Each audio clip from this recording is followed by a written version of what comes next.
There's another interesting panel called Curves,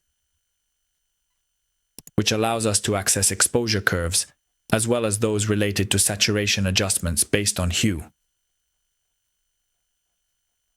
There are hue versus hue, hue versus lightness, lightness versus saturation, and saturation versus saturation. In DaVinci Resolve, we find these in the Curves panel. This is the classic exposure curve. But here we also have those for hue versus hue, hue versus saturation, hue versus lightness, lightness versus saturation, saturation versus saturation, and saturation versus lightness.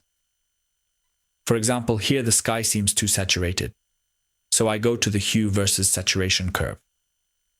The sky is around cyan, so I create a point here, add 2 side points, and lower the central point. If I want to change the colors of the sky to make it look less like a post-apocalyptic scene, I go to the hue versus hue panel. I select the blue part, and you can also use the eyedropper tool. I then move the central point up or down to modify the color. In Premiere, to remove a point on a curve, I click while holding Command or Control on Windows.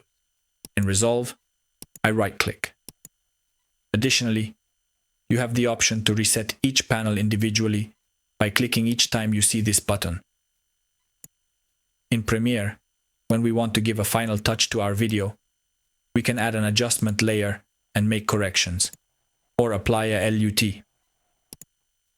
Although DaVinci Resolve has a much smarter way to manage different clips with the same color, such as groups, remote corrections, and local corrections, I will only show you the method that is most similar to what you already know how to use in Premiere. So here in Resolve, we can also add an adjustment clip, then switch to the color panel, make sure we have selected the newly created adjustment clip, and apply the changes.